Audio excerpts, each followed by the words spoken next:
paint washes off. Betrayal never does.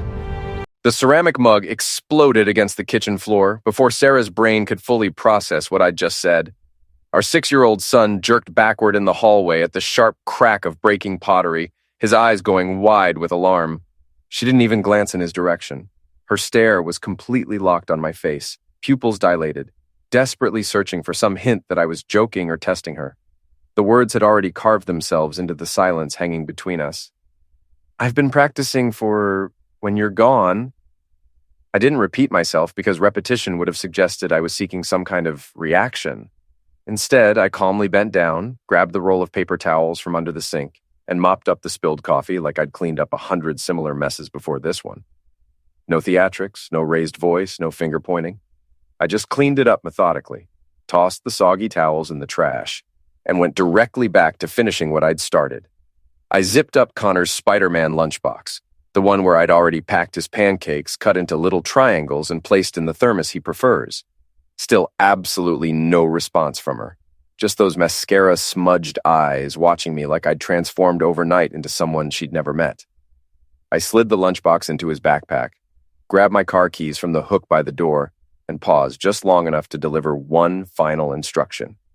Check your email inbox before noon. Then I walked out with Connor, helped him into his booster seat, and drove him to school exactly like any other Thursday morning. No door slamming, no dramatic speeches, no ultimatums, just one quiet sentence that detonated 4 months of meticulous planning. For context, Sarah had been slowly disappearing from our family for months. What started as occasional late nights at the office gradually morphed into team dinners that somehow never included spouses. Client meetings mysteriously ran until well past midnight. Networking events every other weekend. At first, I wanted to believe every excuse she gave me, or maybe I desperately wanted to believe them because the alternative was too painful. I played my role perfectly, made dinner every night, sat with Connor during homework, read him bedtime stories, and pretended that empty chair at our table wasn't screaming the truth at me. But silence gives you space to think clearly without emotion clouding judgment, and critically, it gives you time to prepare. She had no idea about the night I sat in our darkened garage with the lights off, arms crossed, while her car rolled in at 12:47 in the morning. I watched her adjust her hair carefully in the rearview mirror, like she was preparing for a photo shoot. I watched her pull out her phone and text someone, smiling at the screen with more happiness than I'd seen directed at me in 6 months. She didn't know I'd discovered the second phone wedged under her passenger seat when I detailed her car as a birthday surprise. Or about the lipstick smear on the passenger side vent, a shade she doesn't own and has never worn. I didn't explode when I found these things. I didn't break down or punch walls. I didn't corner her with proof-demanding explanations. I documented everything: dates, exact times, screenshots, photographs, detailed notes. I built a comprehensive file that would make a prosecutor jealous. That Thursday morning, she was still riding the illusion that she held all the power, that I was just some exhausted dad too distracted to notice her slipping away. But I wasn't cold because I'd stopped caring. I was cold because I'd stopped pretending. She stood there in her bathrobe, hair going everywhere, making that pathetic gasp when the mug hit, and realized the script had changed and she wasn't holding the pen anymore. Sunday mornings used to mean homemade waffles, cartoons on TV, and Connor running down the hallway in his superhero pajamas yelling about whatever adventure he'd dreamed up. Sarah used to be part of that ritual. Used to be. These days, she didn't even pretend to participate anymore. It was just another hangover with a different excuse. So while I sat on the living room floor helping Connor build an elaborate Lego spaceship, she finally dragged herself to the couch and opened her laptop, probably expecting some routine email. Instead, what appeared on her screen was a folder that changed everything: sterile, professional, devastating. The title read, Draft Separation Proposal, Initial Review and Documentation. No emotional message, no angry manifesto, no list of accusations. Just that title, cold and legal and final. She clicked on it, maybe expecting a bluff, maybe thinking this was a desperate attempt to scare her. But the first document made her stomach drop. Custody proposal, comprehensive weekday and weekend rotation schedule. It wasn't vague or emotional. It was labeled with crystal clarity, broken down into bullet points, specific days marked, exact pickup times, drop-off locations. No drama, just pure logistics laid out like a business contract. The second file was worse. Asset division, Phase 1 recommendations. Every bank account we shared, Every vehicle we owned, every piece of property, including that storage unit she thought I'd forgotten. All documented, divided cleanly, with no malice in the language, only surgical precision. But the third document made her blood run cold. Absence log, comprehensive documentation May through August. 87 entries. Each one showed the exact date, the precise time she came home, many with screenshots of her car pulling into our driveway captured by our security camera. Others contained journal entries describing what Connor had asked while we waited. The snacks I'd given him to distract him from the fact Mommy wasn't home again. His drawing she never saw. One entry hit her hard. June 18th. Connor's question in my handwriting. Is Mom still alive? Did something bad happen to her? I'd written exactly what I told him to comfort him, how I distracted him with cartoons, how he went to bed without her for the 47th consecutive night. She scrolled faster after that, like speed might help her outrun the truth. It didn't. Near the bottom was a color-coded calendar. Every night she claimed to be working late was highlighted yellow. Every school function she missed was marked red. The end-of-year recital where Connor had a speaking part, parent-teacher conference night, the afternoon he was sick with fever asking when she'd be back. One night marked black, when she came home at 2:13 smelling like someone else's cologne. She slammed the laptop shut so hard it bounced back open, then just sat there, frozen, staring at the screen like she was looking at a ghost. But here's the thing. She still didn't believe it was real. Not yet. She told herself I was bluffing, that this was just a warning, that I was hurt but not serious. Because if she believed otherwise, she'd have to accept I wasn't trying to fix anything. I was done. She spent the rest of Sunday pacing the kitchen, muttering like a criminal retracing steps. She wasn't crying, not yet. She was calculating, trying to figure what I knew, how long I'd known it, and what I planned to do. The irony was everything she needed to know was already in those documents. No begging, no bargaining, no conversations. Because when a man truly lets go, there's nothing left to explain. She picked up her phone, probably planning to text some carefully crafted non-apology. I saw her screen light up from across the room where I was building with Connor. I ignored it completely. Instead, I pulled another Lego piece from the box and handed it to my son. Here, buddy, this one's for the rocket boosters. Because some Sundays are for building, others for watching things fall apart. Monday morning didn't start with coffee or small talk. It started with Sarah's phone buzzing like a fire alarm. She'd been up all night scrolling through my documents, hunting for cracks in my armor. She'd decided her first move, call Jennifer Ashton, our family lawyer.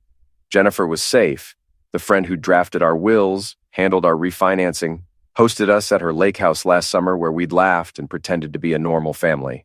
Jennifer was predictable, trustworthy. Jennifer would tell her what to do, how to spin this, how to make me back down. She dialed once. Voicemail. Tried again. Voicemail.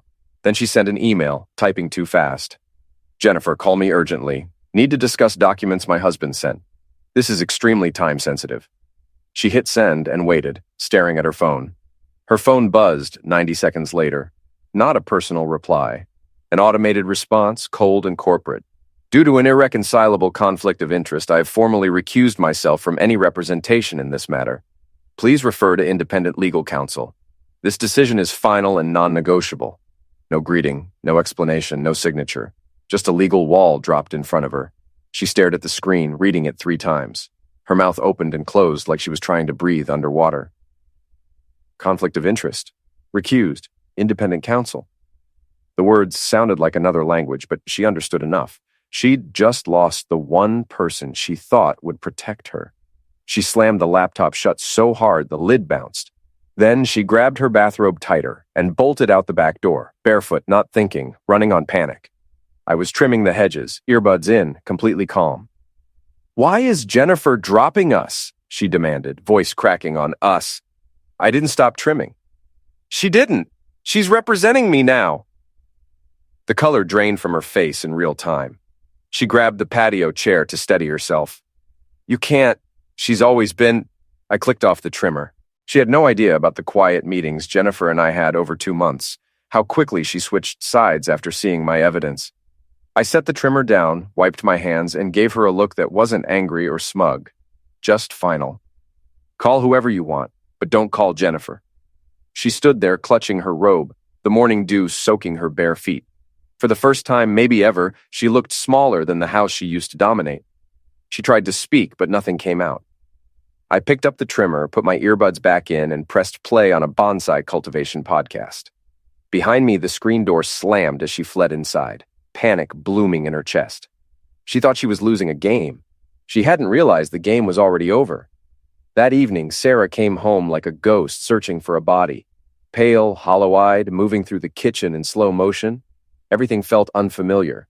The house was too clean, too quiet. Her footsteps sounded like gunshots in a tomb. Then she saw it, a manila envelope, plain and unmarked, resting dead center on the dining table like it had been waiting all day. No name, no seal, just deliberately placed. Inside was a stack of printed pages. No fancy header, but she knew who'd assembled this. The first line read, May 3rd, 11:42 p.m., question from Connor. Did she fall asleep at work? Below it, her text response, long meeting, don't wait up. Below that, my handwriting.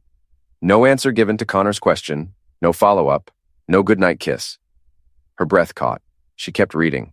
May 5th, 12:17 a.m. Question, is mom mad at me? Her text, just one more drink with the team. My note, no answer, no goodnight kiss, no tucking in. Child went to sleep wondering what he did wrong. Page after page, a ledger of absence. Column 1, date and time she came home late. Column 2, what Connor asked while we waited. Column 3, her excuse. Column 4, the reality, usually silence and disappointment. Some entries were factual, others carried weight that made them unbearable. Like June 14th. June 14th, 1:08 a.m. Question, will she come kiss me goodnight? I miss her. Her excuse, client dinner ran late. My note, no answer, no kiss. He cried himself to sleep clutching his stuffed bear. Stapled underneath was a doorbell camera screenshot showing her at 1:15, wobbling in heels, fumbling for her key, laughing into her phone, a man's hand visible at her waist before she swatted it away. The third page was worse. Audio clip, timestamps. She pulled out her phone and clicked the first link. Connor's voice came through, so soft and small, maybe 6 inches from his monitor, whispering, is mom home yet? When is she coming? Static hissed, then silence. She clicked another, more rustling bedsheets, the soft thump of him turning over. His voice again. Why does she come home so late all the time? Doesn't she want to see me? She dropped the phone like it had bitten her. The rest stayed in her lap, unread. But they'd accomplished their purpose. These weren't for court, not for leverage. They were a mirror, forcing her to look at a record of everything she couldn't gaslight away. Not with excuses, not with tears, not with the I'm so tired from work routine she'd used 100 times. She sat at that table for 10 minutes without blinking. The evening sunlight crept across the floor and hit the table, warming the pages like trying to burn them. But truth doesn't burn. It just sits there, cold and heavy. Eventually, she stood and walked away, but not before flipping to the last page. One line in my handwriting. He doesn't ask about you anymore. He stopped wondering when you'll come home. Nothing else. No signature, no date. She didn't cry then. That would come later. She just walked upstairs, arms crossed over her chest like holding her ribs together. Meanwhile, I sat on the porch with Connor, flipping through old photos. Mom was at that one, Connor said, pointing. I nodded. Yeah, buddy, that was a really good day. We didn't mention the envelope. We didn't need to. By Wednesday, Sarah was completely unraveling, pacing with frantic energy like motion might reverse time. Her lawyer hadn't called back. Jennifer was silent. Even Connor seemed quieter around her, watching her carefully. So she made her only remaining move. She called her sister Amanda. Can you come over, please? I really need to talk to someone. 20 minutes later, Amanda pulled up, ponytail tied, wearing flats, face arranged in crisis mode. They hugged too long at the door, Sarah clinging like someone drowning. They sat on the couch and ordered Thai food, Sarah's comfort meal. While waiting, Sarah vented about how I'd become cold and robotic, how she felt like the enemy now. Her voice cracked in calculated places and she tried to force tears. I don't even recognize him. He used to love me. Now I feel like he's watching me drown and taking notes. Amanda nodded slowly, listening, but her expression wasn't sympathy. It was analytical, like solving a puzzle. That silence got heavier when the food arrived 30 minutes later. Amanda got up to grab plates and spotted another envelope on the counter, tucked under junk mail, just its corner visible with a red stamp. Something told her to look. Inside was one photograph, glossy, full color. Her sister at a bar, laughing, hand on a wine glass, a man standing behind her. His hand rested low, too low on her back, fingertips disappearing beneath her shirt hem. It wasn't friendly or innocent. It was intimate, possessive. The timestamp showed 3 weeks ago, one of those nights Sarah claimed to be closing a deal with the regional director. Amanda didn't shout. She just stood there staring at it, fingers tightening on the edge until it bent. Sarah walked in mid-sentence and froze, seeing Amanda's face. "What?" Amanda didn't answer. She simply held up the photo, slow and deliberate. "He sent you this?" Sarah nodded, breath hitching. I don't know. It was just there." Amanda's mouth pressed into a hard line. "Who is he?" she asked, still looking at the picture. Sarah opened her mouth, closed it. No words came. "Is this one of your coworkers?" Amanda asked, the word dripping poison. Sarah said nothing. Amanda placed the photo back in the envelope, tucked it in her purse, and grabbed her jacket. "Wait!" Sarah called, voice rising with panic. "Amanda, please, let me explain." Amanda turned at the door, eyes hard in a way Sarah had never seen. "No, you had me fooled too, but this explains more than anything you've said tonight." And she walked out. Left the untouched takeout on the table, still steaming. Left the door standing open like closing it felt too final. Sarah stood in the hallway listening to Amanda's car start. The smell of curry filled the kitchen like a cruel joke, comfort food for comfort that would never come. She couldn't eat. She just sat at the table, staring at steam rising from a dinner that would never happen, watching it dissipate. No fights, no shouting, no drama. Just truth, quiet and sharp and surgical, delivered one envelope at a time. Thursday morning arrived with a knock at the door. Not frantic pounding, but deliberate. 3 measured taps at 9:12. A uniformed courier stood there holding a clipboard and thick envelope. Sarah didn't check the peephole. She just opened it like expecting salvation. "Certified delivery for Mrs. Sarah Mitchell," the courier said flatly. She signed with trembling fingers, the pen jerking like a lie detector needle. The envelope was heavy in that way legal documents are, that dense soul-sinking weight that tells you everything's changing before you open it. She tore the flap open right there. Notice of intent to file for separation and request for temporary custody. All caps, Times New Roman, clinical and deadly. Her eyes raced down the page, heart thudding louder with each paragraph. Filed under grounds of extended and repeated absence from the minor child's residence, requesting temporary sole custody to the father, referencing specific affidavits and supporting documentation. Then came the attachments. She flipped to the first with hands barely holding steady. Statement of Mrs. Patricia Chen, household childcare provider. Sworn declaration, notarized official. Dates, notes, excerpts. Mrs. Mitchell was frequently absent during evening hours and often overnight. I would text updates regarding Connor's activities but rarely received response. There were several consecutive weeks during June and July where she did not initiate contact during my entire shift. Second statement. Statement of Miss Rebecca Harrison, first grade teacher, Lincoln Elementary School. Another sworn declaration. Mrs. Mitchell has not attended a single parent-teacher conference during the current academic year. All communication regarding Connor's education is conducted exclusively through Mr. Mitchell, who attends every school event without fail. Third statement. Statement of Mr. David Park, after-school program supervisor. Emergency contact lists Mr. Mitchell as primary. He is present at every pickup. Mrs. Mitchell is unknown to our staff and has never appeared for pickup or drop-off during my 2 years in this position. Each line sharpened like a blade. She stood in the hallway, shoes untied, reading them again and again, hand clutching the doorframe like wood could stabilize her collapse. She wasn't breathing right anymore, just short, heaving gasps. Then she saw something worse. The bottom of the cover letter. Not a law firm name, no shiny partner title, no polished signature block. Just one name, typed clean. David Mitchell, petitioner, pro se. I'd filed it myself. Her scream was instant and primal, cracking the house's stillness like a plate thrown at a wall. She slammed the envelope on the counter, pages scattering like shrapnel. How could he do this? How dare he? She grabbed her phone, started typing some unhinged message she thought might make me back down, but stopped halfway. What could she say? Please don't use the truth against me. She deleted it. Tried again, deleted that too, then threw her phone on the couch where it bounced and landed face down. Her chest heaved, eyes wild, scanning for something to attack or blame. Because this wasn't a scare tactic. This was formal, filed, structured. Every detail felt like a dagger at her ego, and worst of all, it was effective. She was no longer the one walking away. I was locking every door behind me, document by document, testimony by testimony, until her access was nothing but a memory she couldn't revise. The narrative had shifted. She wasn't the abandoned wife, she was the absentee mother, and the record said so. Friday morning, she woke convinced she still had leverage. If she could control finances, maybe she could negotiate. She had no idea that ship had sailed. She wrapped herself in a robe, hair unbrushed, and settled at the counter with her laptop. Fingers trembling, she logged into our joint bank account. She'd always considered it our money, even though she hadn't paid a bill in 6 months. I'd never argued, never rubbed it in, just quietly paid everything. Until now. Access denied. She blinked, refreshed, tried again. This user is no longer authorized to view this account. She tried savings, brokerage, emergency fund. Same response. Access denied. She opened the car lease portal, thinking maybe she could prove co-ownership, maybe sell it before I noticed.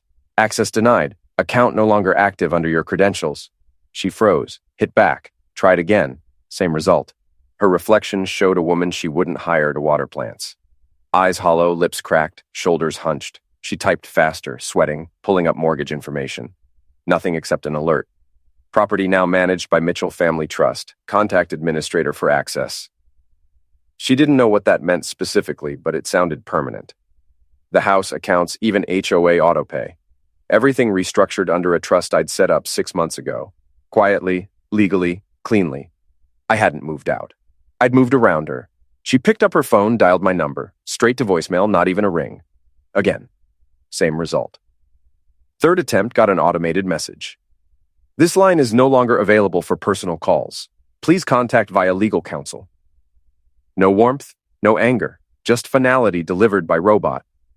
She slammed the phone down hard enough to crack the screen slightly, then started pacing frantically, looking for something to attack.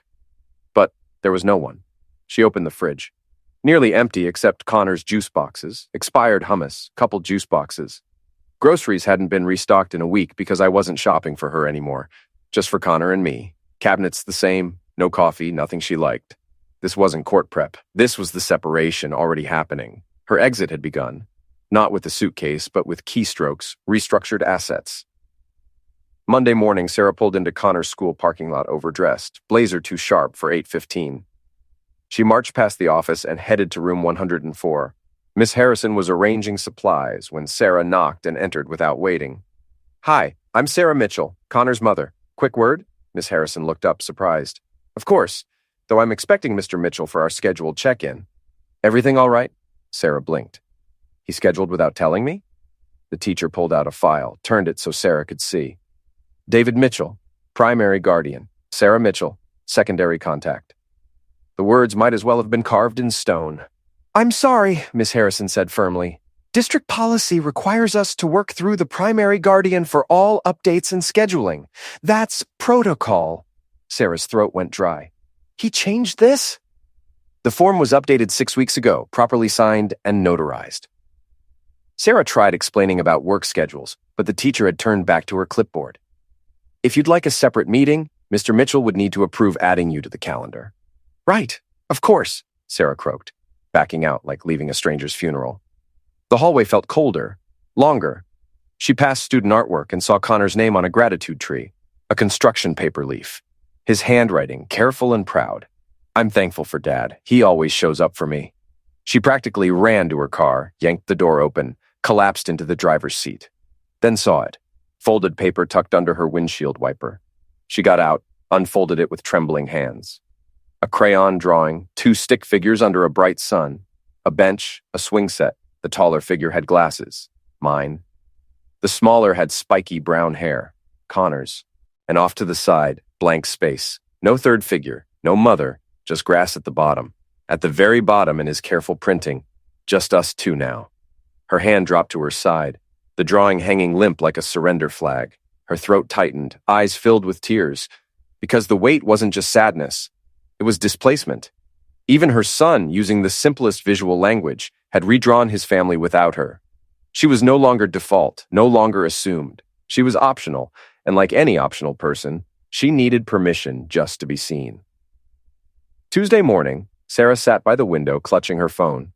Her new lawyer, hired in desperation after Jennifer switched sides, had finally agreed to call. She'd left 5 voicemails, 2 emails, 1 desperate text. When the phone rang, she nearly dropped it. "Yes, hello, finally. I've reviewed everything," he interrupted, voice low and defeated. "All the documents. Sarah, the structure is devastating." He didn't sound annoyed. He sounded like a doctor delivering terminal diagnosis. "Every document is time-stamped, cross-referenced, backed by third-party statements. Teachers, caregivers, school records. Even the digital sign-in system shows you haven't visited in 14 months. She tried interrupting, but he kept talking. "He's built a timeline portraying you not as distracted, but as deliberately absent. Absent with intent. The judge won't hesitate. This isn't he said, she said. This is sworn chronological record. He's constructed a legal no-fly zone around custody." Sarah gripped the phone so hard her knuckles went white. "So I lose my son? Everything?" "I'm telling you," he said carefully. "If you fight this traditionally, you'll litigate from defensive position for years. Spend money you don't have on arguments you can't prove, facing a courtroom where your son's artwork is already evidence." He paused. "My advice is settle quietly while you have some say in how this ends." Sarah slumped. "That's not how this was supposed to go." "I believe you, but the law believes documentation, and he has all of it." She hung up mid-sentence and sank to the floor, knees hitting tile. Hands slid into her hair, pulling hard. It wasn't just that she'd been caught. It was that she'd been outmatched, not by rage or vengeance, but by someone who'd prepared and waited. The man she'd once mocked for being too passive had simply waited for the right moment to show her what cold calculation looked like. Wednesday morning felt like walking into a freezer. Sarah arrived at the courthouse 15 minutes early, sat on a bench outside courtroom 4B, legs crossed so tight they were numb. Her lawyer arrived, briefcase in hand, face grim. 10 minutes later, I walked in. No lawyer, just me with a single black folder. I didn't look her direction, just walked to my table and sat down like I'd rehearsed this 100 times. The judge entered, older man with silver hair and glasses, someone who'd seen every trick. He adjusted his glasses, opened the binder of documents I'd submitted, and took his time. Page after page, affidavits, logs, emails, audio transcripts, teacher statements, Connor's drawings, financial records, all organized, dated, cross-verified. When he spoke, his tone was measured. "This is remarkably thorough documentation." He closed the binder, looked up, first at me, then at Sarah. "Mrs. Mitchell, do you dispute the timeline presented?" Sarah opened her mouth, inhaled sharply, eyes huge. She was about to launch into some speech about working mothers and impossible standards, but before a word came out, her lawyer placed a hand on her wrist and whispered, "Don't." The courtroom went silent except for one fluorescent light buzzing. The judge leaned back, fingers laced. "This doesn't show abandonment. It shows methodical preparation and clear pattern of primary care." He reached for his pen, uncapped it. "I'm granting the petition for temporary full custody to the father, effective immediately, pending comprehensive review." He signed without hesitation. Sarah broke, not with screams, but with slow, crushing realization this was permanent. She slumped forward, covering her face completely, shoulders shaking silently, mascara bleeding into her palms. Across the room, I stood up calmly, tucked my folder under my arm, nodded to the bailiff, and walked toward the exit. I didn't look back, not once, because this wasn't about revenge. It was about permanence and protecting Connor. Some endings don't come with fireworks. They come with a signature on official paper and a man who simply walks away while the person who destroyed everything finally understands what they've lost. I stepped into the courthouse hallway, took a deep breath of air that felt cleaner, pulled out my phone, and texted Connor's school confirming early pickup. We had plans for the park, just the two of us, like we always did now.